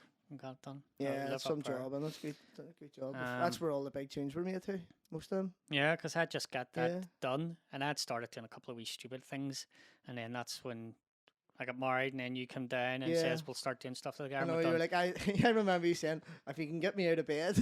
Probably. And I was like, oh, typical Ron. But no, we started doing stuff, and then it just exploded, didn't it? Like when we started playing loads of stuff, and like. I do really believe that George was definitely a big key factor in us. Yeah, like I mean, and then obviously you had the guy Ori who has the YouTube channel and all. He started putting our stuff up there, and it just absolutely exploded. Like I mean, I think Million Faces has got like something 16 million. 16 million. Sweet Lovin' 22. Sweet Lovin' 22 million. That's bananas, like. Even like our Music Matters and stuff. I think that's about 4 or 5 million now as well, and. Or the Flexible one that was done, and like most of them are all nearly in the millions. All them at that stage, so we were like flying at that stage, putting them all out, and it's probably better good to talk about why we sort of stopped doing it. Yeah. Because as we were saying earlier, people were saying about original music. Yeah, that's right. So we started doing original music. We had one, Jessica sung "Every Part of You." Yes, that's right. Yeah, and we'll give it to, can't remember the label now, Global Airbeats. We gave it to Zoolander? Zoolander. Yeah, Zoolander. Yeah. And in the contract it said We weren't allowed to do anything else. that all Jamie B and Nova Scotia stuff had to go through the Emmons, Yeah, but they only released original stuff. yeah. So when we were like screwed, we couldn't do anything, and we were like, Yeah, it sort of stopped us for about 3 years, Ah. didn't it? Of being able to do because we anything. could never put anything up on like Juno or. Even our contract, like it was only like it was like 18% or something. I But was- you really wanted, you just love Zoolander. I You thought just like wanted to be on it. this is a label like Yeah. to be for that there kind of stuff. Then we done another original ones, Never Ever Die, and it was three tracks we're contracted for, so Yeah. we'll do one. But doing original stuff, everybody says do original stuff, We've but done a then, couple of remixes for them as well. We've done the neocortex elements. yeah, And the- we done, remember the dance floor thing? That's Yeah. that's actually the biggest one. That's, on Spotify, yeah, it's I got know. like something like 900,000 or something. yeah, listens. I don't think we've been paid for that. Probably, I think it was a freebie. More likely was. More likely was. But doing original stuff was really hard because it was twice the amount of time. Yeah, took a lot And more time. Plus, it took a took lot money more because you had to longer. record the vocalists and then Yeah. they're writing the tracks and paying them and Yeah, that's right. Jessica sort of done a good. Jessica Hammond, she done a few good stuff with us. Like, she done some of the album. remember the she helped us with. Discoland. She helped us with the album. Yeah, she Yeah. done a few vocals on the album. What's Up. Discoland. What's And she's Up, amazing singer. Like I loved Yeah, her she's singing, even for brilliant. the first time that we heard her. Like, and Yeah, but you done stuff with her before, didn't Aye. you? Before that, I'd done a couple of things with her, and then like what was that one you done? Something Heart or something. What was that? Jar of Hearts. Jar of Hearts. Yeah, you done that, didn't you? I was hoping to do. brilliant, I was the whole Nova Scotia thing was meant to be like where I, like Cascada, where I'm Yeah, like in the yeah, background, and then yeah. I wanted like a vocalist to be like the face of it Yeah. because I didn't want to put my face out there. So where did the Nova Scotia? Or how did you get that name? Where did that come from? I was just trying to think of something like it was a project for the music like so let's say like Cascada or something like that there. But I was into conspiracies and all at the time, so when I was like, and I was watching one about the money pit at Nova Scotia, and I went, you know what, that sounds a bit. Because I remember you saying about that. I remember George, when the first time he ever mentioned about Sweet Lovin'. It's Aye. Jamie B and Nova Scotia Sweet Lovin'. And, or no, it wasn't. We didn't call it Sweet Lovin', did we? Oh, we did just call it Yeah, Sweet Sweet Lovin'. Lovin', Yeah, yeah. we did. And I remember him saying, like, Jamie B and Nova Scotia, whoever this girl is. Oh, he thought she Aye, was she a was singer. a singer. He thought it was a vocal singer and stuff. And I was like, no, that's just the original. I think it was pitched up a little bit or Yeah, something. I might had to have pitch been, it up a I wee don't bit. But I remember him saying about that, and I was like, who's Nova Scotia? And I was like, it's my mate Ron. Ah, she's a lovely wee girl. And then I was like, he goes, and then that's when he asked about, oh, get him over then. We'll get him Alright. over for a gig to do in a beefa. See, the plan was when Nova Scotia, like I said, at me in the background, I didn't want my face, so I wanted to be sort of mysterious. Yeah. But it worked too well that nobody knew who the hell it was, so that's whatever fucking happened. Yeah. Mental. And because you know me, like when you were doing the lives, you were trying to get me up to do the lives, and you were like, "Come on up," and I was like dead nervous. And I was That's like, right. That's There's right. no way You I'm wouldn't doing have that wanted to there. do it, Like so you didn't. I was so. You wouldn't even speak in the mic or I anything, know. It remember? was like completely And now like you don't shut up. anxiety ridden. Like now, you know what? You talk more in the mic now than I do in Yeah. my shows. them lives have helped me a lot. Like Oh, fucking- aye, but it's something that you needed because obviously I'd already done my stuff and I'd already been playing and stuff, but no one ever really knew who you were, and it was you needed to have your own identity as well as being Yeah. with me. So the good thing about it was like when I done obviously the Monday and the Thursday. The good thing was when I said to you, Ron, you take the Thursday and Yeah. try and build yourself a fan base up there, because once you do that, then we can still do stuff together, but you still need to be able to do stuff yourself and bring Yeah. yourself on more. And mate, you haven't looked back, have you? Like No, it's been brilliant for you, and you've the got a lives- really good wee fan base and all there. Aye, like, there's a few they're headers on supporting the you. live, like yeah, that. they follow you everywhere, how and much- so it's good. Aye, Like that, sometimes I open the window and they're fucking standing in the garden. yeah. Brilliant.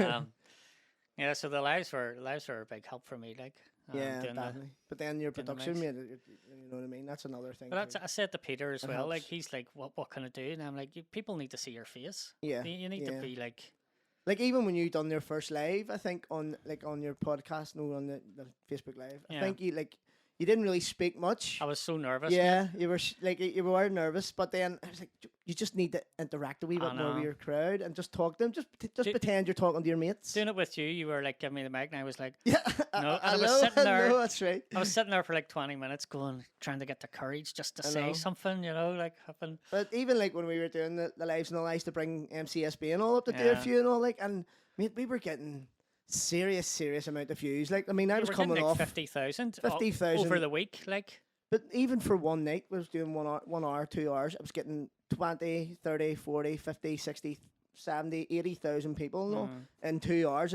that have viewed it. Now, Just not coming not in, watching, aye. in and out, you know what I Yeah. mean? But then, like, there was ones there and all. Like, I remember getting, I think it was 165,000 or something after 2 hours. And I'm like, this is unbelievable. Like, that's like. but then I think two Old Facebook Traffords or something. started clamping down on it. And Yeah. like, I was at the start, I never get hit with any copyright or anything. And then all of a sudden, I was playing these tunes and I was getting hit with copyright. And they weren't even the right song that it was saying what it was. Do you know, it must have, something in it must have sounded similar to something. Yeah. And it was just picking up and thinking it was this. Because I remember playing, like, Yomanda, Paul Masterson, the Amen Passion. Yep. And I used to play it all the time. And then I used to always get hit for it, copyright. And I'm like, what is this?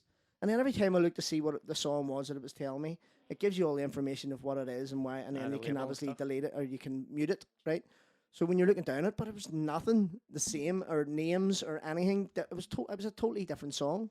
And I was like, I don't understand this. It's obviously just whatever is in the algorithm, you know. Yeah, it's picking up something. Yeah, it's picking up something in it in the song that sounds like something else. We've been lucky in the sense that, like, if you're doing all your own stuff, then obviously it's not on. Yeah. But also DNZ and Bounce 7 don't put theirs through the system. So, you know, like, you get away with playing their stuff, but once you step outside of that now. Is that what it is? Because it's not through the they're system? they're not putting theirs in, because when I put our stuff far for the Rebirth album, Yeah. that'll probably flag up because I Yeah, put that because through like the... it's the same with Million Faces and stuff. I get flagged up for Million Yeah. Faces when I'm playing it sometimes.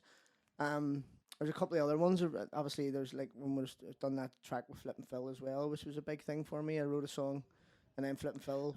Remember yes. the Love You Anyway thing I Yeah. done there a few years back, just in lockdown. Mark from Flip and Phil Yeah. asked me. I wrote the song. Well, I wrote some of it, and then obviously I got ideas from other things, but put it together and sent it to him. He loved it, and he wanted to do it again, so he got it re-sung, and then we released it together. But like, I don't know if it ever done anything. Now on my Spotify, it's the second best one on the Spotify, so it must have done something. But Spotify's weird. there's like, no, isn't it? I there's don't know. no, I haven't seen any royalties or anything yet, so No. I don't know what the crack is there about or anything. Maybe Even I'll though I wrote the song, like, but wake up one day and I'll just be at your door. yeah. So Big envelope. that was a big achievement for me too, because obviously with being Flip and Phil being a big thing in my life, like for a long time, playing all their stuff and Yeah. all, and then remember the time me and you we went down to play and we warmed up for Darren Styles and Oh yeah, Breeze. the racetrack. The somewhere. racetrack, Punchestown, was it Punchestown or Aye, something? yeah, Racetrack or down- something? And down down South south, Ireland. yeah. Me and you done that. That's when we were just sort of starting off as a ghetto busters. Scott was on the mic. Remember Yeah, Scott Scott, Page? and he He says, come on and said, "We're just back from a FIFA." FIFA." And they just played this, and it's just made us feel like we were the superstars. biggest guys in the Yeah. world are going to be. I know. And we were like, "We're just came from Belfast." And then and then he took us. Remember, we went down to Letterkenny and all with him, and Yeah. we played down there and stuff, and a couple he of was an different gigs. absolute and all. lunatic, wasn't he? Like, Scott, I know, mental. He was a mental fucking case. hell. Him and Ian Redmond and stuff. We got to meet all the ones because then we were doing a lot of driving as well, weren't Yeah. we, for bringing them back and forward to different gigs and stuff.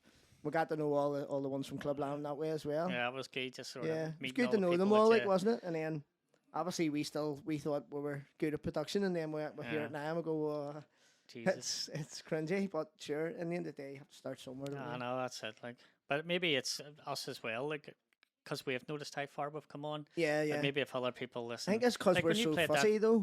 Superman Forever the other night, you were like, "This is the one we done big." And I was like, "Fuck, that actually sounds decent." Like, It sounds like it's like made now. aye, it's like, There's no- I know it's mental, and we think we done that in a day or 2 days, maybe at the most. I remember us. That was down at the studio down Bangor. Bangor. Aye, we done that one. Aye, that's right. Because we done it, and then obviously we brought it up and says about it, and like he says, nah, it's not really great. I don't think it's really that good. But And then I he- think him and James he done a done a version of it, version. didn't they? Is that the way it worked or What something? did he do? Oh, Shanaz. sung the He got vocals, didn't he? Shania to do the vocals, that's right. And then he tried it, and then he was trying to release it and stuff. I don't think he ever got Ah, it. it's probably see bootleg with like, Especially with Eminem, so he ended up No getting chance. another guy, remember, to do it. Remember he got a guy Archie or something to try and do vocals for it or something. for the Superman Forever. Aye, but I don't think it ever got released. I don't think it ever No, released maybe it. not. It might have been a hard one to get released or something. I because don't think it would have. problems with it or something. Yeah. But there's been that many versions of it now, like, because once that mashup was done, like, I mean, well, who done the original? I think it's just a bootleg, man. I think it's just It's definitely it a bootleg of something. It does. There is a name on it because I've seen it. The one of the ones I have actually has a name under it, as in such and such mashup or something. But I can't remember exactly who it was. But I think it was Chunky from Shankel. Well, he didn't know. He didn't do it. He didn't do it, but he named it DJ Chunky Superman Forever because that Did was he? the first one I got. No, because I remember Wilkie and all playing it and all, and I had it because I was playing. I think I was playing it in Heather Street at the time, but because it sort of went from trance and then it went into all that sort of more commercial-y sort of trance. Yeah, and then went from that into more commercial again. It just went through all different ways. But I remember playing it and all, and it was brilliant. And it was like this is unreal, it's class. And then it just got better and better. And then I think Chunky did say, I think he had to say he made it, like, but he didn't make it. Like, there's no way. But I can't remember. I think Wilkie and all as well done it. He tried to do a version of it. No, I remember Wilkie used to do stuff as well years ago. And then I done stuff with him as well under the name of Club Smashers for a bit. Remember, he's done a couple of remixes for you, I think, as well. When I left the studio, I was doing stuff. It was only like Stay With like Me. Sky's House. And I done Stay With Me, and I done Make Your Own Kind of Music or something. I done Yes. a version of it, but like I forgot to get it mastered, didn't I? And it sounds really low Did compared to all the rest of your tracks. God. It was I don't terrible. know. I didn't listen. Just Well, I needed- probably listen, but when you listen to it on its own, you go, that's all right. But it's only when you listen with other stuff, you go, fuck. It's the difference in the quality. Then it just needed boosted. Basically, That's why I and love turned doing up. the lives too, because when you play your own stuff and you're making it, and then you go, that sounds great. But seeing you play it in a mix with other things, Yeah. that's when you really notice, fuck, the volume's too low, too high. This hi hat's way louder. Yeah, you know. So that's good. So where are we? I don't know. What year are we in now? Or Well, we started. Obviously, we're saying about doing the gigs. We started doing the gigs, and then remember we got Stevie Lannon got in contact with me. I started doing a few gigs, just like wee local places in I Scotland. wanted to ask you, what And do you then it think was your best ever gig has been that you've done? I have a few, mate. I have a few really good ones. Colour Fest was amazing. Done Colour Fest twice for George, and I loved that. But Stereo Funk, the one me and you done in Stereo Funk, that would definitely be mine. Definitely the.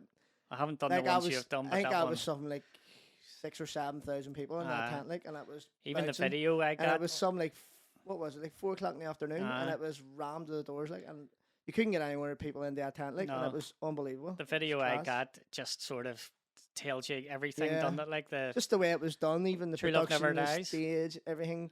the The dancers. dancers and all on with our logos and all on it and all. It was just brilliant. It was really, really good. That was some day. I was so nervous that day as well. I remember. Hello. I took flipping all sorts of flipping calm down tablets. Yes, trying to get me calm through. down tablets. I'm sick. And then after it, we went to. You were DJing somewhere. I was DJing in Wisha, and was it the Live Lounge, wasn't it? Yeah. Called it? Yeah. And then Yeah. G3 after it. And then we went to the G3. That's right. And we were playing in there as well. That's right. With two gigs on that night. That's We're a right. bit worse for wear that. That was brilliant. That was such a weekend. That wasn't. I it? ended up So, staying yeah. in Fiona's house. Yeah, I don't that's know where right. you went I because you disappeared, and I was like, I don't know where Jamie is. He knows where we're staying, and she was like, just come with me. Oh no, so I ended up coming back, didn't I? I got a lift back with who would I get a lift back with? I can't remember, but anyway, because I think I was still DJing at the other place, and you left. I think you left early. Yeah, I think you left early because I don't know. You were all wanting to leave early or something. But when I finished, I think it was Paul Novrell and all I was with. Yeah, Maybe it one might of have Emma's been. or something. One of Emma's, I think it was, and one of Emma's dropped me back. And you were all partying in the house. Well, I was probably in bed. Like You weren't actually. You were actually up Was I that still time. up? That's the first time. That's the first time in the last. The first time I was over DJing was the Greenock one over there. It was a good night too. Like, Was that the one? I think it was the very first. No, was that the one me and No, Billy? it wasn't the first time. Was I that the one over. me and Billy run? Yeah, that was the We second run time. the First Greenock time was the in one Kiddies. upstairs. Yeah, And we done Kiddies together. That's right, Aye. because we were playing somewhere first for George. The Shed. We were playing in the Shed for no, George. it wasn't the one I was at. And then we went from there till Kiddies. It was. You were there, were you not? Or we have done Kiddies twice, right now. No, I think it was. I've done Kiddies. It was Christmas. Or no, it time. wasn't Kiddies. That was Society. You played in with me. I've done Kiddies as well with you. That was Oh, the did first you? time I Did you ever. do Kiddies as well? First time I was ever in Scotland. Yeah.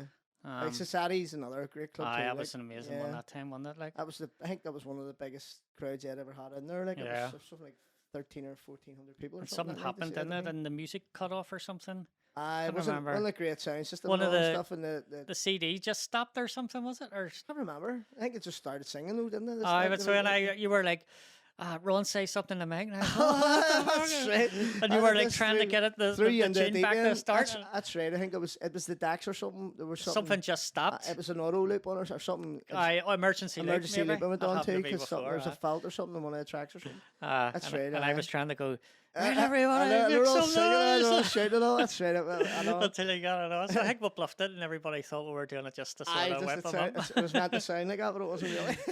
That's what I So- tell the DJ. If something goes wrong, just shout in the microphone. Everybody make noise. They'll think that you meant to do it. That's like, it. No, that's it. Yeah. It was that was the night, but That was the night. Well, sure, we missed our we flight. missed the No, flight the next home the day. next though. day. That's right. And then Say we the were flights. stitched up because David Page had his. He was meant to have had it all booked for us. And we went over to do it. It was a Thursday night. That's right. We were meant to come home the Friday, and we went to get our flight. And nobody had picked us up from the hotel. There was nothing organised. There was nothing. So we were like, "What's going on here?" Because they'd done everything to get us get us to the club. Once the club was over, it was like, right, fuck do whatever you want. I your went own way home. I know. But we woke up the We next ended up morning having to and I pay was for like, flights and all ourselves. Jimmy, how the hell are we getting home? You were on. Andy was like, I'm on the digger, mate, at work. Why don't I have to? So I think we paid 50 quid to get to Edinburgh Airport. That's right. And we got to the desk and we were 5 minutes late. That's right. And we she had to says, "Fucking no, we you're not getting it." had to wait the So next one. No, we had to get a bus. We got a bus to Glasgow. Is that what happened? Aye. That's right. Paid So for a it thing, did, got aye, the 'cause bus we're- to Glasgow and That's got right, home. because we're going to Edinburgh. That's right, and we had to go to Glasgow to get one. I'd never had a sore head as much in that there in my life. Like hung over the next day That and was flipping mental, running like. about like that there. Oh, it was crazy. So we're kind of up to the present day, really. So Well, what since are we doing obviously now? there's sort of contracts, well, you obviously were still carrying on doing your lives and stuff.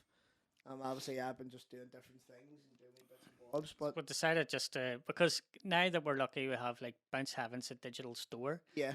Um, Well, I continued on doing I went from what we were doing, and then I started doing more like bounce, yeah. and then you were sort of still doing your sort of stuff, and Yeah. then you sort of changed into the bounce as well. never 'cause it really- sort of seemed to be that's what everything was doing. I wanted the sort of the bounce people to come to ours and aye, join our ours speed, at yeah. about 142 or whatever. Yeah. But it seemed to be everybody in Scotland switched to Switched to the bounce. 150. Yeah. And I thought I like the 150 stuff, but Some I of just- it's good, but some of it's just so repetitive and And so. I don't think it has any legs in terms of like mainstream clubs playing it Yeah, and stuff yeah. like, you Well, know. that's the thing. We're saying that, but then there's Radio One now playing some stuff like they played a mix of Miracle. That MC Finchy, he's obviously Uh-huh. does a bit of producing too, and they played a mix of his the other week on Radio One, Jeez. and that was 150 BPM. Like, so I mean, it is Aye, changing. you get And then some. there was Initiate as well. Sure, he Yeah. done that there. What was that there one he done?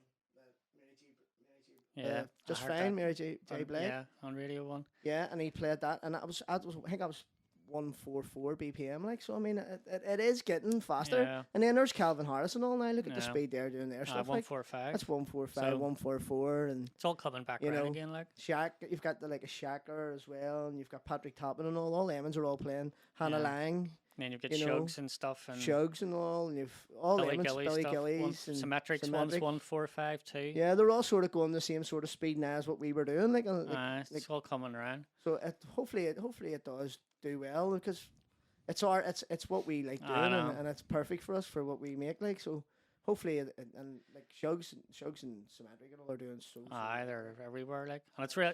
You look Aye, at the so they people are, like. that came from this wee country, like flipping. I know, like it seems the to be size of it. Northern Ireland just seems to be like amazing for producers and DJs at the minute. Like they are like Billy Gillies. Look at like he's doing. Uh-huh. He's playing all over the world. Shugs is the same, playing all over the world. Yeah. And now our Symmetrics just come on the scene, and now they're like, well, they haven't been on the scene. They've been there for a while, but they've really, really grown the last Yeah. 2 years since they played in the Woodville Park. I think it was just they've never looked back. It's just gig after gig after gig, and then obviously Jill is signed with Jill Morrow, so Oh, from Billy. yeah, Billy and Dunseys, Jill, yeah. So worked with her. so now that and then that's how they end up to go to they've done the fill and all and the falls, and Because they've she done was. She's Planet Joel Corey, Love isn't and- she? She managed Joel Corey in the UK. Timmy Trumpet. Timmy Trumpet. Yeah, Timmy Trumpet. I don't know who else. She's got a few there, Uh, and then she's obviously got Shugs and stuff there as well, and a couple of other ones. oh, it's all looking quite healthy. I'm enjoying Yeah. everybody. Then you've sort of- got the like a wee Taylor Jack now who's starting to come through. He's seen doing he well get now too. one He's signed He's saying, the Armada. oh, did he? Or Okay. Armand or whatever. It's the same thing, Brilliant. but Excellent. one. Good to see. Like, I mean, the wee Uh, man's been doing it. Like, he's when I was doing the lives and all, then he was doing a couple That's of wee right, lives aye. and all. I remember Taylor doing a few wee lives. And he's then so it was- changed now because he was a wee Yeah, fucking. he's just a kid wee, then, wee wasn't he? tiny kid, and I brought him up and all to do the decks and all and do a live show He with him and got- all. And You've seen him now, lately. like, he's I know he he's does such, a gym and all. Like, such I a think, great sort kid. of- Like, such a good kid. Yeah. Well, he's such a humble child too. Like, you know, he's not a child anymore. Like, but you know, that younger than me. But I mean, he's it's good to see. I mean, I'm so happy for him that he's doing so well as well. Because I mean, it is great to see. Like, I've always had the mindset that if we're all doing well, then yeah, we'll all do we'll well. exactly. Sort of just doing, saying it'll grow, more people come in, and then Yeah. it grows. Going to just being that Sticking sort to of your own thing, zero yeah. sum. If you're doing Yeah. well, then it means I'm not. Or if Yeah. I'm doing well, Yeah, it means exactly. you're not. Then it's Yeah, it's all about helping each other too, isn't Uh, it? It's not all just about like. it's always been like that there for me. Like when we were saying earlier about the cruise, sort of. Yeah, yeah. Like all our wee squad of DJs, like we all Aye, we helped each other, sent yeah, each other yeah, tunes, tracks and and all, yeah. And if one of us didn't have the track, Aye. we all would have shared it or told each other if it was on vinyl, would have said where you get it and stuff, and always helped each other out that way. yeah, Yeah, that it's was good. And like even like Ben NACN, well, obviously he's helped Taylor and he's helped the big Rusty, David Russ Yeah. and stuff, and now there's Billy Gillies now with Emmons, and you know that our wee squad alone are doing amazing. Like, The kids love Ben Nicky, don't they? Like, he's doing well. Like he's doing very well. Like I think that was just one of his biggest one he's ever done. There was a Bell Sonic, like, and it was so loud. Like, I think we need it more looked phenomenal. more younger people listening to ours. Have you done the analytics on your Facebook to see the age groups of the people that listen? No, I done it in checked that, mine. no. It's like 35% of the people that listen to mine are men aged between 35 and 44. Is that right?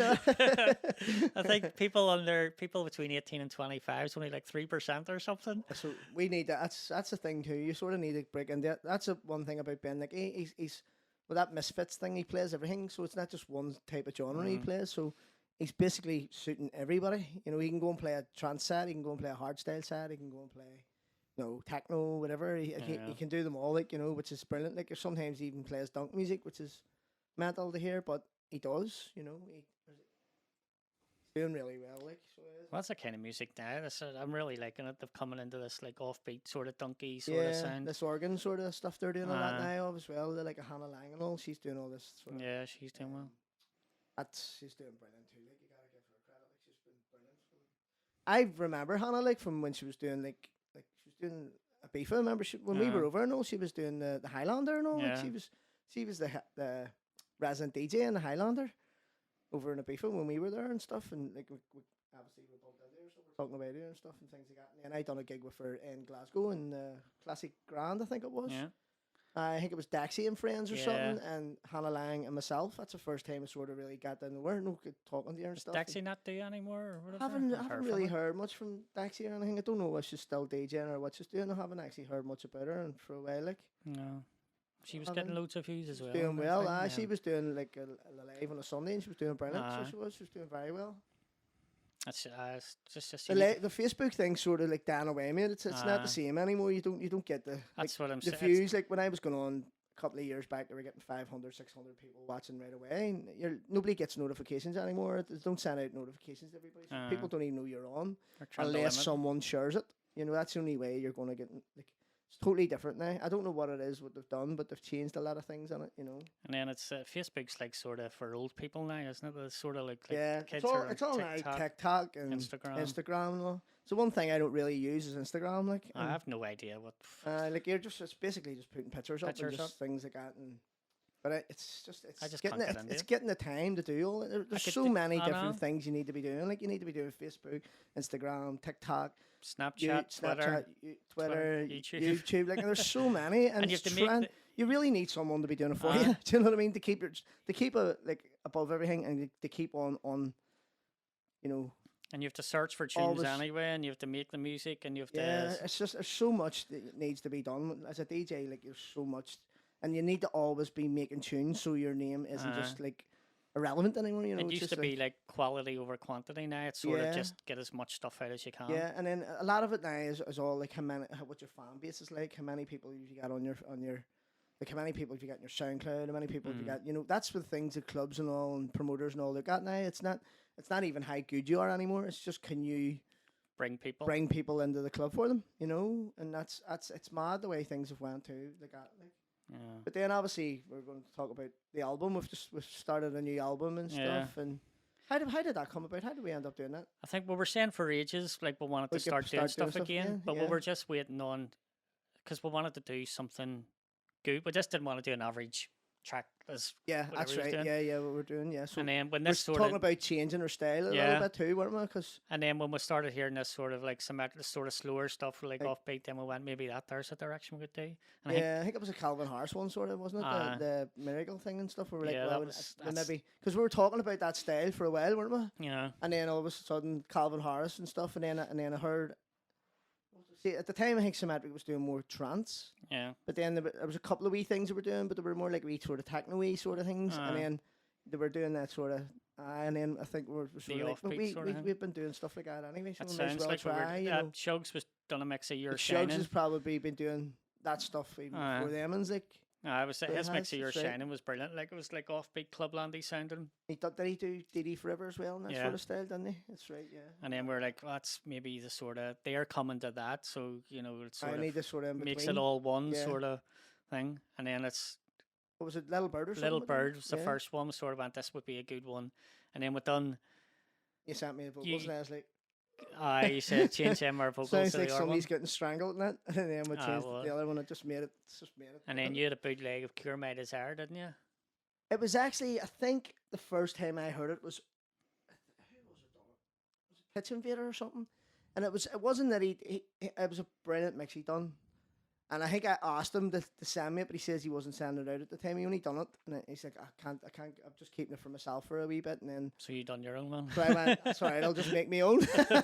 So I done one of it. I had already had a children mix done of something else. So basically, just put the vocals into it and then change things about a little bit. And I was like, wow, this is actually really, really good. The way I've done this, it sounds really good. He only used a slight sample of Rubber Melt. He didn't use loads of it. He only just used a wee tiny bit in the break. He didn't use any more in the whole track, where we used a lot of it in it. Well, there's a good bit in the melody. And then I sent it to you, obviously, and then you done your magic on it. And then just put it into the template that we had. And then we done I Love You Anything. That was actually I Love You Stop with... It was 2 times I done it with years ago. Yeah. And I was listening to that song, and I was kept hearing this song on TikTok, and it was this girl, Jimmy Fine, and this song was just getting played all the time on TikTok, and I was like, we need to be doing TikTok songs, because this seems to be anywhere I go. Can you play a TikTok song? Can you play a TikTok song? That's what it is. It's either you can play a YouTube song, or can you play a TikTok song? So this is like obviously where the younger ones needs to be. I guess you're saying like coming into Ori in the YouTube, like people are going, Ori, that's a smashing tune, but it's not his tune. Yeah, they think he's made them. Put it up. They're like Ori's music. I know. And they that's think sort it's of his. like I know. He's like it's mental, but Ori's a millionaire out of what he's done. Like it's mental, you know. Yeah. Obviously, you know yourself when you go to click on it. Like there's all ads comes up before it, so he's getting paid for every one of them tracks coming in there, even though they're not his tracks. And I'm sure some people, but he puts a lot of work into it, so fair play to him. Gets you you know, exposure too. Like yeah, you say, exactly. With 22 million Sweet Lovin', so there's 22 million. Yeah, exactly. It found Jimmy being. Now imagine that being like if we had that on ours and it was monetized. Like how amazing would that be? Right? Yeah. We would we'd be driving Ferraris. I know. I'm sick. So then with the 3, we were deciding what we were doing with them 3 songs. Yeah, that's and right. I says we would do like a EP release. That's right. Yeah. And then we just went. Nah, why don't we just do? You had an or couple sort of a couple half of tracks half done. Yeah, and then I says, "What about why just do an album?" I always, because that's the one thing I always come up with these ideas, and I go into the studio, and I work on them, and then I leave them. Yeah. And I forget about them, and then they sit there, and then I'm flicking through something, and the next minute I see a project folder, and I'm like, oh, what was this? And then I open it up and I go, why did I not finish that? You know, and then it's good in a way too, but sometimes when I'm making tracks, I can never. Sometimes you're into it, and then all of a sudden you sort of go, don't know why this is working or not, so I'll leave it. I'll leave it, and I'll come back to it. Hopefully it gets an but idea it always comes. Seems, Funny, it's you're just not feeling it at the time, you know. I do that there too. Like funny when I went in couple of weeks ago, I was looking for an old acapella or something, and I was going, "What's that project?" And like you saying, you were going, "Flipping hell, why did I not?" There was a couple of ideas there that maybe go like I'll work on them some more time, like. But even that party time track that's going to be on the album, like we done that there about 15 years ago, didn't we? We done that as a Ghetto Busters, didn't we? That was like an original track we done because Yeah. we kept saying about right, we'll do an original, we'll definitely do an original. And then obviously there's ideas there. We've took off different tracks, obviously, just to get that sort of sound. There's the one you were saying is actually something different. It's not that. It's another tune that we done. It's a simple hit. It's just it's just simple. It's like, basically. so it's not really. But and then we've done that. It was years ago. It was called "Jump to the Beat." Remember? Yeah. I think I still have it on my SoundCloud actually. Yeah, And I was think you listening to put it the other up not day, that long ago. and I was like, that doesn't sound nowhere like compared to what it sounds like now. It's like I think it was it's party brilliant. time first. Then we went, it Jump needs to the more beat. vocal, so we Yeah. put Jump the Beat. And then we just went, you know what, we'll change We'll it just back to put it by party time. No, it Party works time. so well. I'm hoping. I've played it a couple of times and I've got a really good response to Yeah. it. So it's good. Like I'm just hoping George. I sent him it the other week there to see if he would play it on the radio just to get it, try and better, saying it was for the album and stuff. Sent him it I think it was only last week. So and I said to him that it was coming out on our album and stuff, and I listened on the show, but he didn't play it. But he's a busy guy, like It's, so it's- hopefully he maybe plays it this week You said sometime. Or I've noticed the GBX sort of going more like housey as well, more slower Yeah. down sort of stuff. George, with a bit does- of- aye, bit of- and he he always tries not to was, like, play loads commercial, and you loads know. now. I think it's sort of he tries to play a bit more of everything, Yeah. which is a good thing too. You know, it's good at what he does because obviously You he's have catering to, to more people you too. have to, You know like, what I mean? know. It's not all just about the one The sort of bounce heads. style. Yeah. Yeah. So what else is on the album? Like it's sort of We've done that, and then we've done the Rush Hour, done Rush Hour and Together Forever, and we've done there's loads. Superman Forever. Yeah. What else? There's loads. I Remember You. was I what Remember one You. of them? Yeah.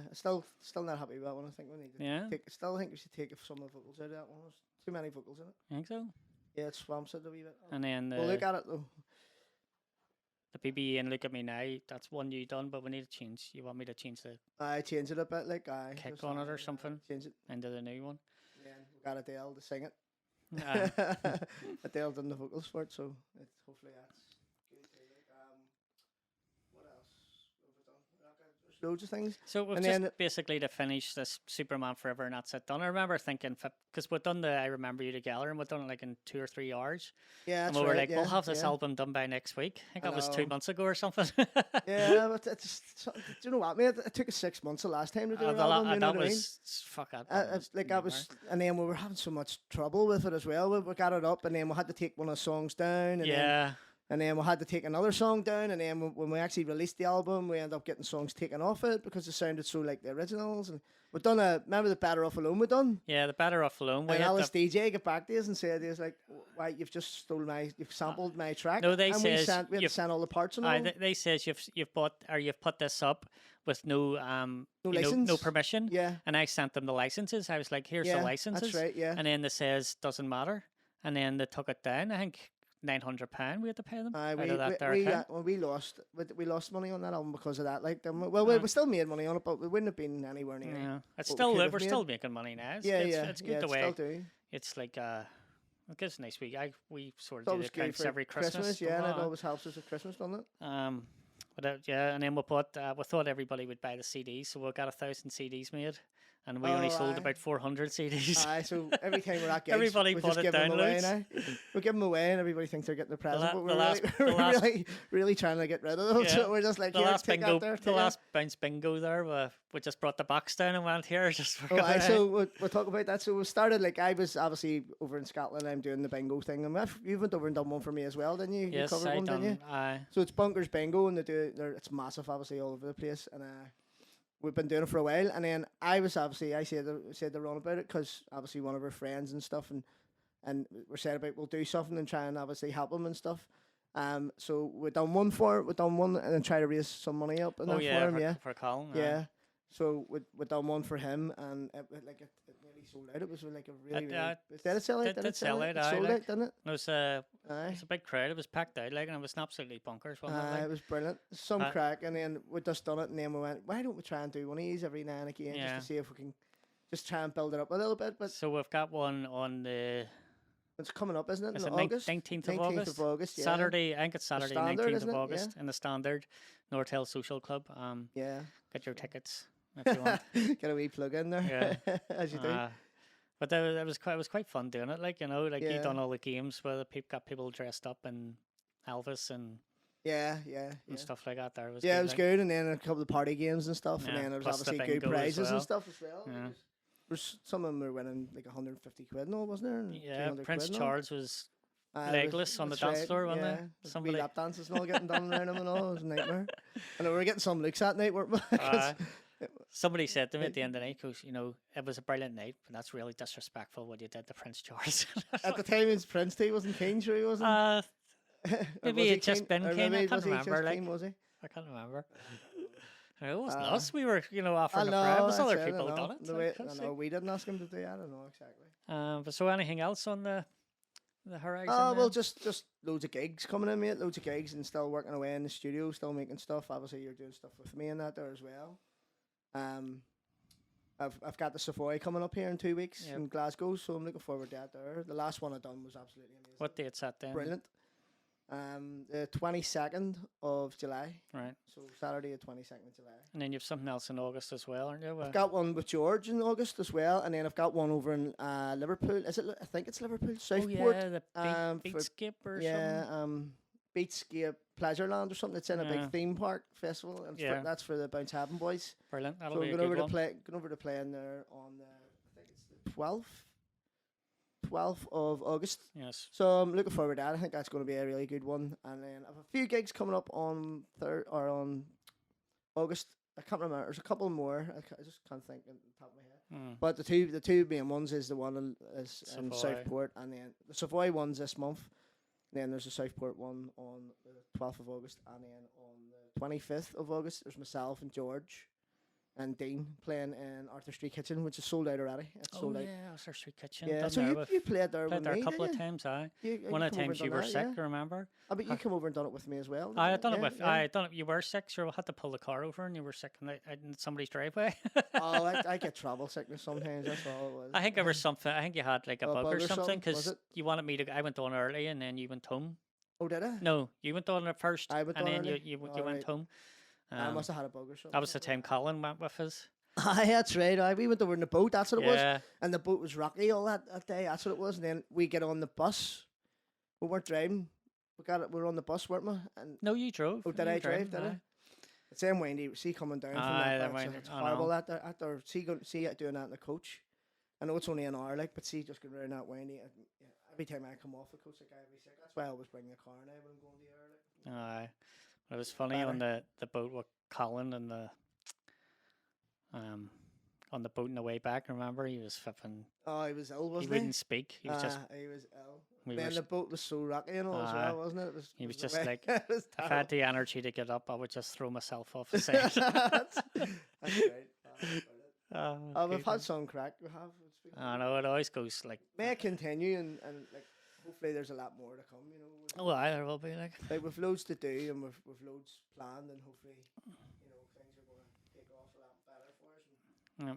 hopefully this sort of style we're doing now is a lot of people are liking it better. You know. I think and so. Yeah, it's a bit like- slower. It's a bit more I've done that little bird and I mean there's nearly 100,000 on the TikTok. on TikTok already. Like and that I only put it up about 4 weeks ago. I know it's crazy how much it just Mental, how it flies just around on it. Like, And the Love You Anything. Yeah. I think that's nearly 50,000. So they're doing really well, you know, stuff like that. And then obviously got the YouTube channel going now, and yourself, you've got the YouTube channel Yeah. going. I suppose I see these things all the time. Say, where can we get you, Jamie B?